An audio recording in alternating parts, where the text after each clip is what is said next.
Hey there, my name is Kelly Dale with Off the Beaded Path, and this is your Must Know Monday for Monday, April the 3rd. So I guess I'm just going to continue on with the Microsuede projects because I'm loving designing with it. It's a lot of fun. So I've been playing around. I have a couple more Microsuede projects for you. And today I want to teach you how to make a beautiful long knotted Microsuede necklace with some Baroque style freshwater pearls.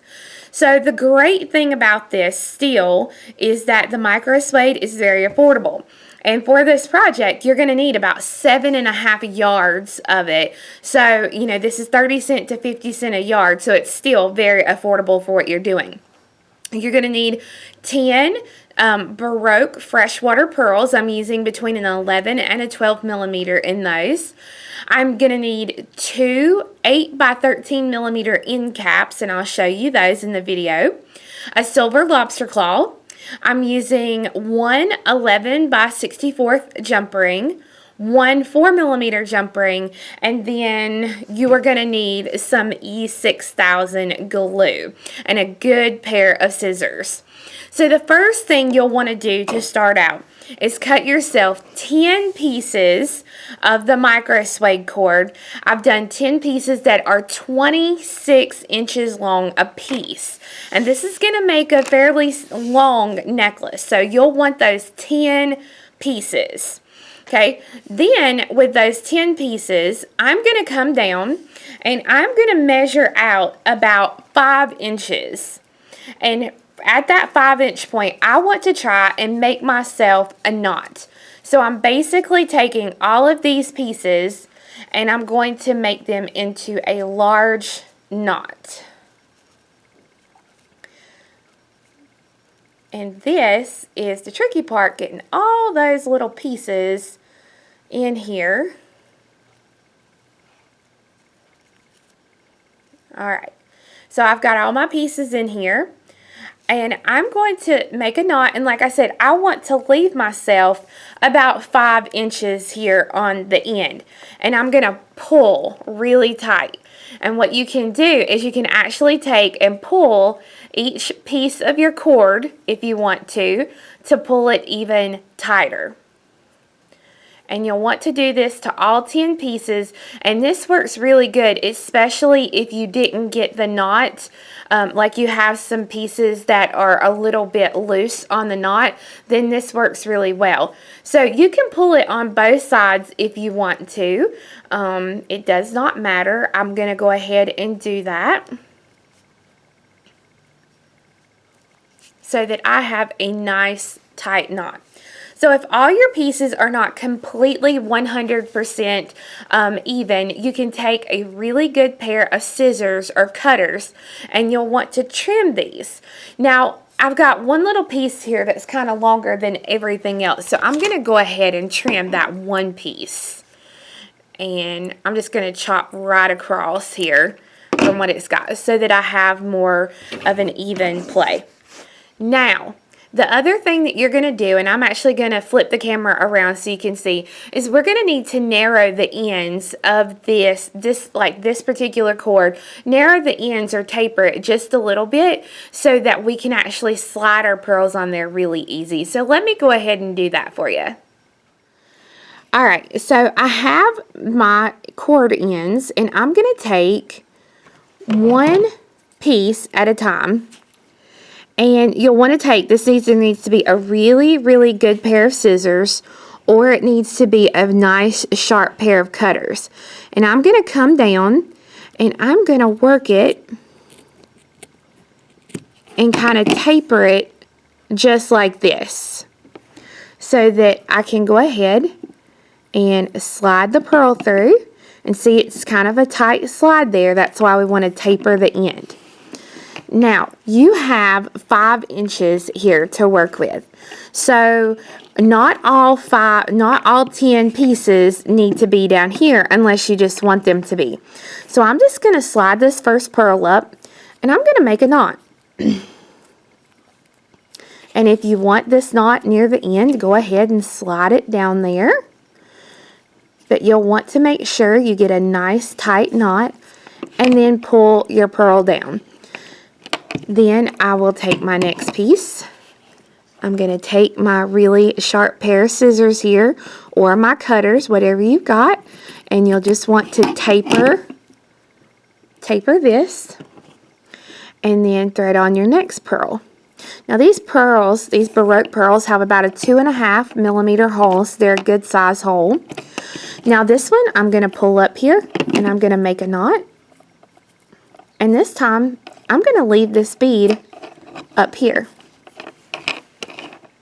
Okay, and I'm going to do this to each of these pieces, just trimming, you know, getting that tapered piece here and putting a pearl on.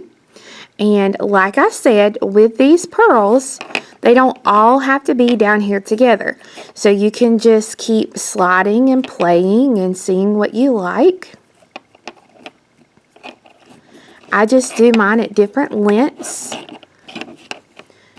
And so when you get that, once that's complete and you've got all those done, then this is what it will look like.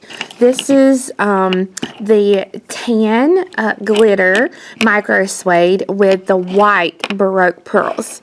Now, as you can see, I have left the ends on these cords, and the only ones I'm actually going to go back and kind of fix, if you know, the tapers don't bother me unless it looks really bad. Like these shorter ones right here, I'm going to go ahead and just kind of, you know, trim those a little bit, just because I don't like the way some of those look. You don't have to trim all of them, but once you get those trimmed, this is what your piece will look like. And right now it just looks like a cluster, but you'll be able to see once I actually get this completed what, you know, how cool and pretty it's going to look. So what you'll want to do at this point is separate your pieces of cording. So I want 5 on each side, so it'll look just like this.